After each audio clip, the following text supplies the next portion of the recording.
नमस्कार दोस्तों, good morning. कल अपन ने जो मेरी फर्स्ट क्लास थी उसमें अपन ने पढ़ा था आवेश के बारे में। आवेश क्या है, आवेश कितने प्रकार का होता है, आवेश का जो मात्रक है वो क्या, आवेश का मात्रक कूलम है, इसको अपन C से डिनोट करते हैं। आवेश दो प्रकार के होते हैं, एक पॉजिटिव है एक नेगेटिव। इसके बाद में अपन ने इसकी जो प्रॉपर्टी पढ़ी थी, गुण पढ़े थे। आज अपन पढ़ेंगे आवेशन की विधि, मेथड ऑफ चार्जिंग।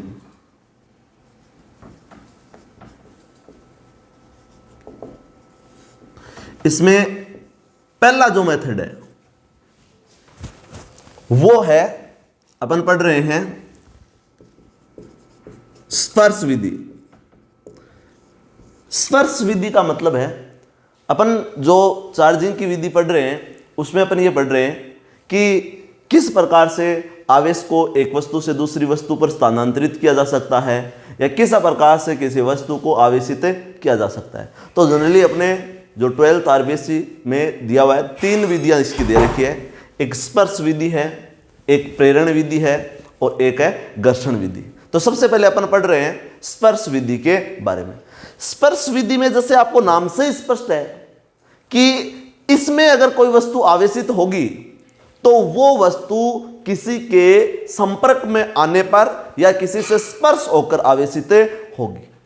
तो इसमें अपन देख रहे हैं कि जैसे मैंने मान लिया कि मेरे पास कोई एक वस्तु है और ये उदासीन वस्तु है, उदासीन वस्तु है। इस वस्तु को मैंने कुचालक स्टैंड पर रखा है। ये कोई कुचालक स्टैंड है, इस कुचालक स्टैंड पर मैंने इस वस्तु को रख दिया। अब आपको भी सर ये उदासीन है तो इसको कुचालक स्टैंड पर रखने से क्या फायदा है? उदासीन है तो वैसे ही अगर सीधा पृथ्वी पर रख देता तो भी ये क्या रहती, उदासीन ही रहती। लेकिन इसको मैंने कुचालक स्टैंड पर इसलिए रखा है कि जब ये आवेशित होगी तो ये आवेशित होने की स्थिति में पृथ्वी के साथ संपर्क में नहीं आए, वरना तो ये खुद क्या रहेगी, उदासीन रहेगी। तो इसको अपन आवेशित नहीं कर पाएंगे, इसलिए अपन ने इसको किस पर रख दिया, कुचालक स्टैंड पर रख दिया। ये उदासीन है। कल वाले वीडियो में मैंने बताया था उदासीन कोई वस्तु है, इसका मतलब ये कतई नहीं है इस पर कोई आवेश नहीं है। इस पर आवेश हो सकता है लेकिन जितना पॉजिटिव चार्ज है उतना ही कौन सा चार्ज है, नेगेटिव चार्ज। यानी कि प्रोटॉन और इलेक्ट्रॉनों की संख्या क्या है, बराबर है। तो एक दूसरे के कारण वो क्या हो जाएगा, जो नेट आवेश है उसकी वैल्यू क्या हो जाएगी, 0। नेट आवेश की 0 होने का मतलब ये नहीं है ना कि इस पर कोई आवेश नहीं है। आवेश हो सकता है लेकिन जितना इस पर पॉजिटिव चार्ज है उतना इस पर कौन सा चार्ज है, नेगेटिव चार्ज है। तो आवेशित करने के लिए अपन क्या करते हैं, जैसे मैंने मान लिया उदासीन थी, इसको मैंने कुचालक स्टैंड पर रख दिया। इसके बाद मेरे पास, जैसे मैंने मान लिया कि एक मेरे पास कोई छड़ है और इस छड़ पर कौन सा चार्ज है, पॉजिटिव चार्ज। कौन सा चार्ज है, पॉजिटिव चार्ज है। अब अगर मैं इस छड़ को इससे दूर रख रहा हूं तो इस पर कोई प्रभाव नहीं है, लेकिन जैसे ही मैं इस छड़ को ले जाके और इस वस्तु के साथ टच करवाता हूं, इस वस्तु के संपर्क में लाता हूं, तो देखो क्या स्थिति बनती है। जैसे मैंने माना है कि वस्तु थी, उदासीन थी, इसको मैंने कुचालक स्टैंड पर रखा था और जो आपके पास छड़ थी, इस छड़ को मैंने इस उदासीन वस्तु के साथ संपर्क करवाया। इस पर कौन सा चार्ज था, पॉजिटिव चार्ज था। तो क्या हुआ, ये उदासीन है, इसका मतलब इस पर पॉजिटिव और नेगेटिव चार्ज दोनों क्या है, बराबर है। लेकिन इस पर पॉजिटिव चार्ज है। कल मैंने बताया था किसी वस्तु पर पॉजिटिव चार्ज है, इसका मतलब उस पर इलेक्ट्रॉनों की क्या है, कमी। और किसी वस्तु पर नेगेटिव चार्ज है, इसका मतलब उस पर इलेक्ट्रॉनों की क्या है, अधिकता। यानी कि इलेक्ट्रॉन ज्यादा होंगे तो नेगेटिव चार्ज आएगा और इलेक्ट्रॉन कम होंगे तो पॉजिटिव चार्ज आएगा। ये स्थिति थी। तो इस पर पॉजिटिव चार्ज है, इसका मतलब इस पर इलेक्ट्रॉन की कमी है। तो क्या होगा, तो इसके जो बॉडी है, ये जो कोई आपके पास वस्तु है, ये उदासीन है, इसका मतलब इस पर पॉजिटिव और नेगेटिव चार्ज है, बराबर है। तो इस पर इलेक्ट्रॉन कम है, इस पर इलेक्ट्रॉन और प्रोटॉन दोनों बराबर मात्रा में। तो ये जो पॉजिटिव चार्ज है, इस पॉजिटिव चार्ज के कारण इस वस्तु से इलेक्ट्रॉन किस पर ट्रांसफर होंगे, इस पर ट्रांसफर हो जाएंगे। तो जैसे ही इससे इस पर इलेक्ट्रॉन ट्रांसफर होंगे तो इस पर इलेक्ट्रॉनों की क्या आएगी, कमी आएगी। और इस पर इलेक्ट्रॉनों की कमी के कारण जो ये वस्तु है, इस वस्तु पर जो इलेक्ट्रॉनों की कमी होती है, उस कमी के कारण कौन सा चार्ज आएगा, पॉजिटिव चार्ज आ जाएगा। फिर अगर इस छड़ को हटा लेता हूं तो इस वस्तु पर कौन सा चार्ज आएगा, जो पॉजिटिव चार्ज है वो एक समान रूप से इस पर वितरित हो जाएगा। तो इस पर बाद में फाइनली कौन सा चार्ज आ जाएगा, पॉजिटिव चार्ज आ जाएगा। ये जो विधि है वो स्पर्श विधि है। यानी कि स्पर्श विधि क्या है, ऐसा मेथड जिसमें किसी एक उदासीन वस्तु को दूसरी आवेशित वस्तु के संपर्क में लाकर उस वस्तु को समान प्रकृति के आवेश से आवेशित किया जाता है। ऐसे मेथड को अपन क्या कहते हैं, ऐसा मेथड या ऐसी विधि को अपन क्या कहते हैं, स्पर्श द्वारा आवेशन कहते हैं या स्पर्श विधि कहते हैं। तो इस प्रकार से अपने पास एक पॉजिटिव छड़ थी, या नेगेटिव है तो नेगेटिव आएगा, पॉजिटिव है तो पॉजिटिव आएगा। ये उदासीन वस्तु थी, इसको कुचालक स्टैंड पर रखा, इसके मैं संपर्क में लाया तो इसके इलेक्ट्रॉन इस पर ट्रांसफर हो गए, जिसके कारण इस पर कौन सा चार्ज आया, पॉजिटिव चार्ज आया, जो इस पर एक समान रूप से वितरित हो गया। तो ये जो आपके पास विधि थी वो स्पर्श विधि थी। दूसरी जो इसकी विधि पढ़ेंगे वो विधि पढ़ेंगे अपन प्रेरण विधि या प्रेरण द्वारा आवेशन। अब इस प्रेरण विधि या प्रेरण द्वारा आवेशन में क्या है, जैसे इसके नाम से स्पष्ट है, मैं इसको प्रेरण विधि है, प्रेरण विधि में नाम से स्पष्ट है। आपको पता है प्रेरण का मतलब है प्रेरणा देना।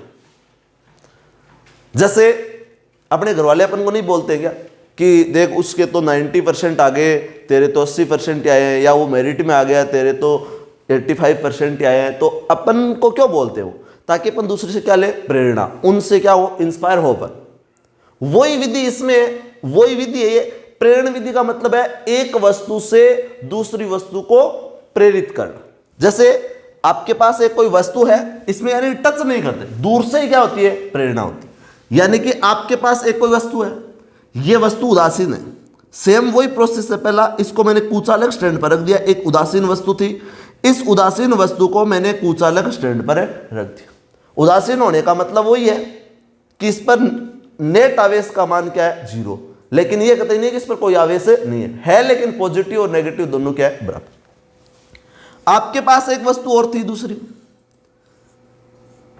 यह वस्तु मान लिया कि इस वस्तु पर कौन सा चार्ज है, पॉजिटिव चार्ज। इसको भी मैंने किसके साथ रखा है, कुचालक स्टैंड पर रखा है। यह उदासीन वस्तु है, यह धनावेशित वस्तु है।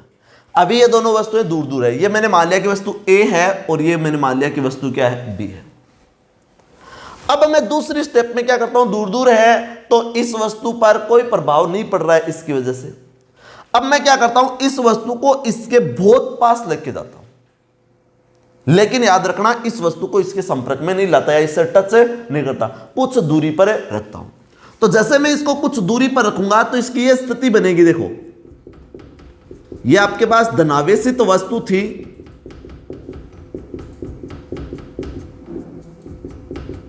कुचालक स्टैंड पर थी,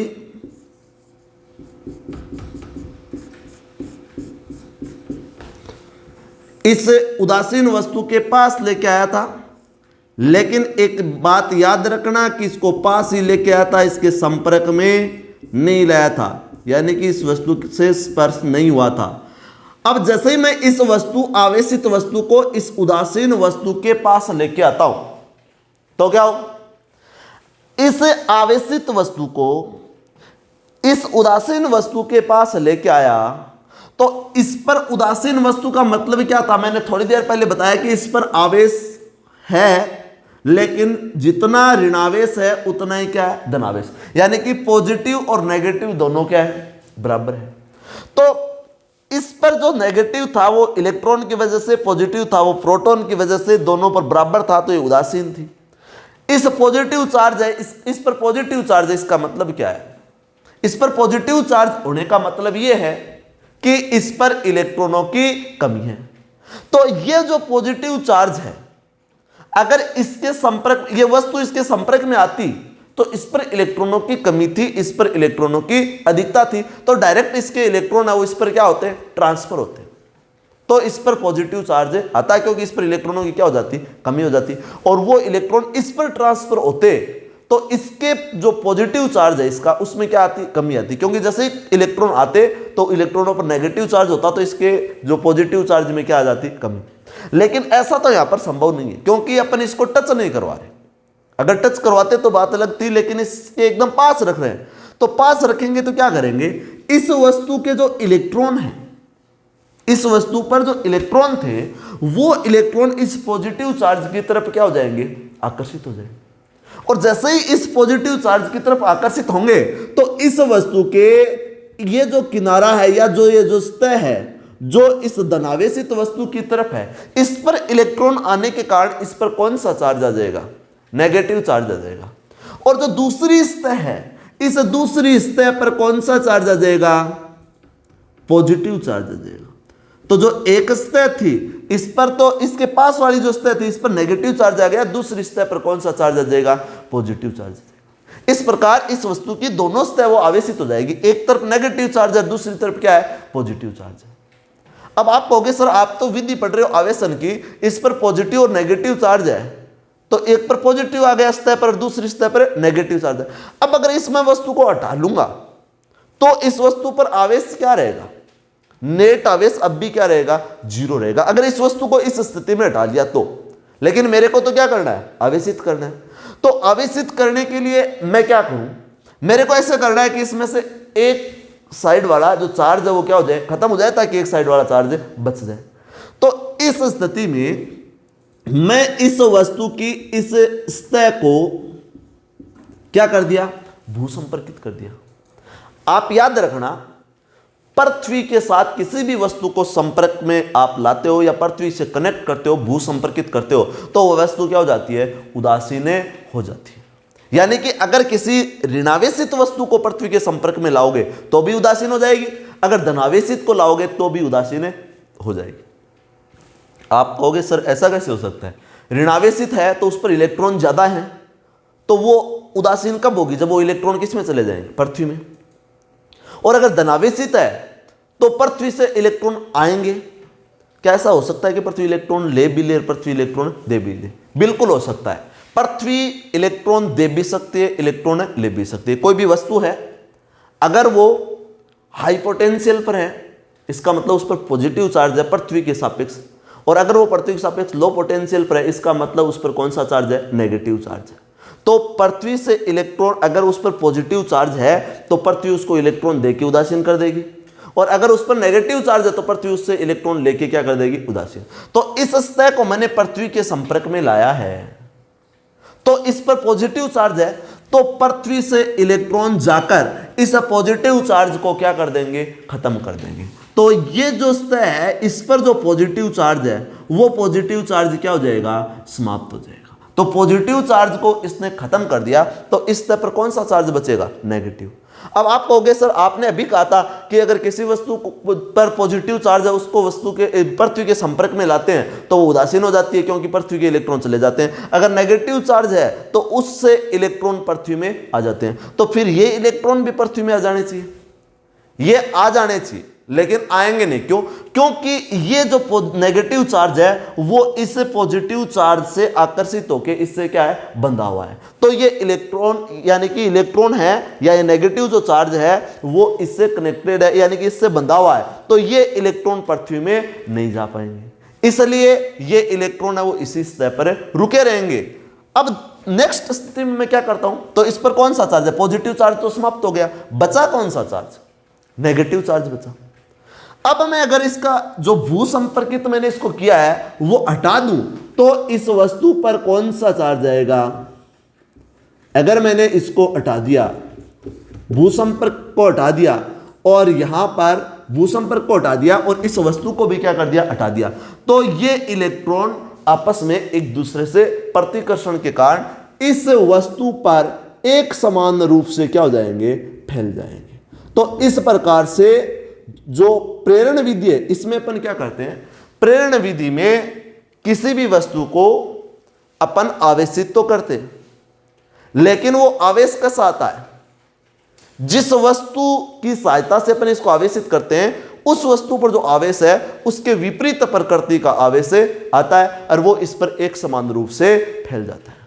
तो प्रेरण द्वारा आवेशन वह विधि है जिसमें किसी एक आवेशित वस्तु को दूसरी उदासीन वस्तु के बिना संपर्क में लाए उस वस्तु पर उपस्थित आवेश के विपरीत प्रकृति का आवेश उत्पन्न करने के लिए काम में ली जाती है। ऐसा जो मेथड है, ऐसी जो विधि है, इस विधि को अपन क्या कहते हैं? प्रेरण द्वारा आवेशन कहते हैं। तो ये आपके पास दो विधि थी, एक संपर्क विधि थी या स्पर्श विधि थी।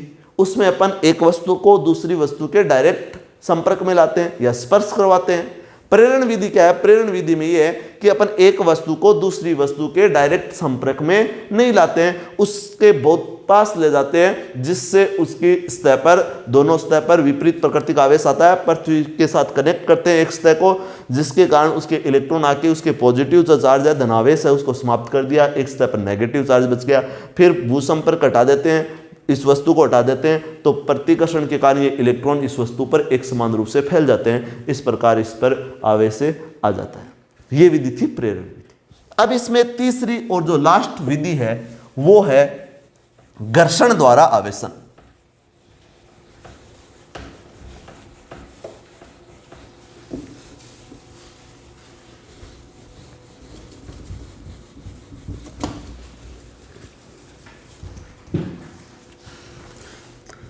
तीसरी विधि है वो है घर्षण द्वारा आवेश।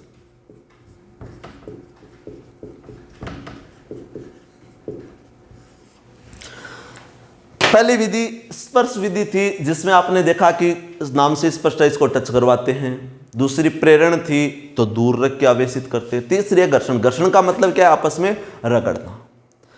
रगड़ने का मतलब है कि इसमें दो वस्तुओं को आपस में अपन घर्षण करवाएंगे और उस घर्षण के कारण उन वस्तुओं पर क्या आएगा?